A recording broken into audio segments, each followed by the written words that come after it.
Vous vous souvenez de cette histoire?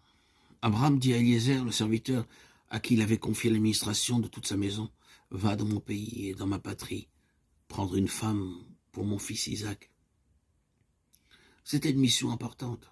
Abraham vivait alors en Canaan, et pour atteindre la Mésopotamie, il fallait traverser 2 fleuves et une bonne partie de désert. C'était une tâche difficile et délicate d'aller dans une ville étrangère et lointaine pour convaincre une jeune fille d'accepter cette offre de mariage. Mais Eliezer regardait à Dieu, et quoique sa mission semblait le mener aux extrémités de la terre, un simple verset de la Bible met fin à toutes nos questions. Il se leva et alla en Mésopotamie à la ville de Nahor. Cela paraît être tellement simple. Parvenu au but de son voyage, il fit cette prière. Et il dit, « Éternel Dieu de mon Seigneur Abraham, fais-moi, je te prie, rencontrer aujourd'hui ce que je désire et use de bonté envers mon Seigneur Abraham.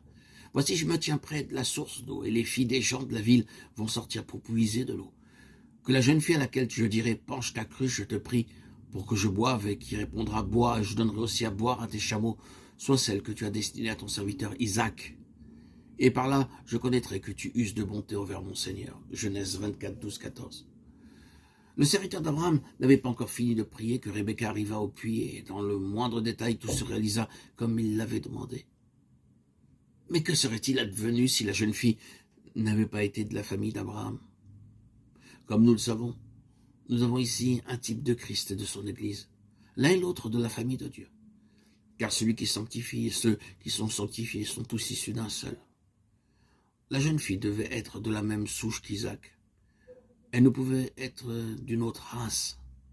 C'est pourquoi Eliezer l'interrogea sur sa parenté.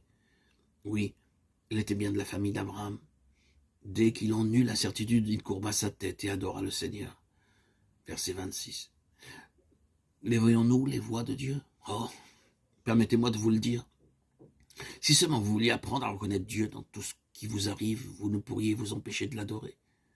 Si vous lui demandez de faire ceci ou cela, et que vous confiez pleinement en lui, et que les choses s'accomplissent comme vous le lui avez demandé, vous l'adorerez pour ses voies à votre égard. Quand Eliezer vit que les choses se réalisaient exactement comme il l'avait demandé, l'homme inclina sa tête et adora le Seigneur en disant « Béni soit le Seigneur, le Dieu d'Abraham. » Notre Seigneur, qui n'a pas oublié sa miséricorde et sa fidélité envers mon Seigneur, moi-même, le Seigneur, m'a conduit sur le chemin de la maison des frères de mon Seigneur. Frères et sœurs bien-aimés en Christ, voyez-vous ce que cela signifie d'adorer Dieu? C'est lui rendre gloire pour tout. Quand vous êtes confronté à des difficultés pour lesquelles vous avez cherché sa face et que vous les avez victorieusement surmontées, vous réjouissez-vous seulement du succès obtenu? Il n'en fut pas ainsi pour le serviteur d'Abraham. Il a aussitôt adoré le Seigneur. Il aurait pu d'abord parler à Rebecca. Il ne se sentit pas emprunté. Il ne s'est pas mis à considérer la situation. Aussitôt, il inclina sa tête et ses lèvres prononcèrent ces mots. « Béni soit le Seigneur. » Ai-je été suffisamment clair? Je désire tellement que vous puissiez voir la relation qui existe entre la gloire et l'adoration. Apporter la gloire au Seigneur, c'est l'adorer, et c'est en fléchissant nos cœurs devant lui que nous l'adorons vraiment. Celui qui a un cœur orgueilleux ne peut pas l'adorer car il ne s'incline pas devant Dieu. Quand il réussit dans ses voies, il l'attribue à ses capacités ou à la chance. Il ne donne pas gloire à Dieu. Être un véritable adorateur, c'est lui offrir la louange et les actions de grâce pour tout ce que nous rencontrons. C'est de cette manière que le serviteur d'Abraham a agi lorsqu'il entra dans la maison de Rebecca pour faire part de sa mission et qu'il trouva Laban et Bethuel, disposés à laisser aller à Rebecca immédiatement.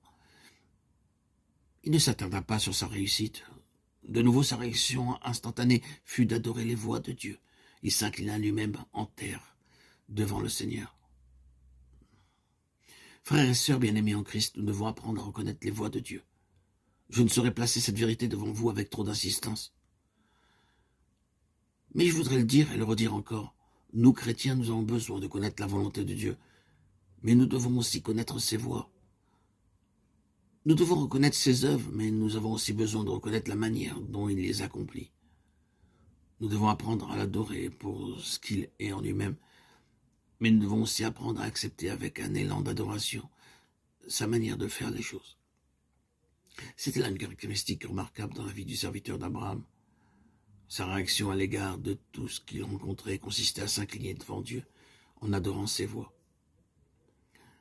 Si nos cœurs sont disposés à adorer Dieu, il nous accordera de plus en plus d'occasions pour pouvoir l'adorer. Il en fut ainsi pour Eliezer, alors que le chemin s'ouvrait devant lui. À chaque nouveau stade, il percevait des occasions nouvelles pour adorer Dieu. Dieu prédispose tout ce qui nous concerne afin que nous puissions lui apporter toute l'adoration qu'il désire. Parfois, il rend notre voie si prospère que nous devons reconnaître qu'il en est seul l'auteur et que toute la gloire doit lui revenir.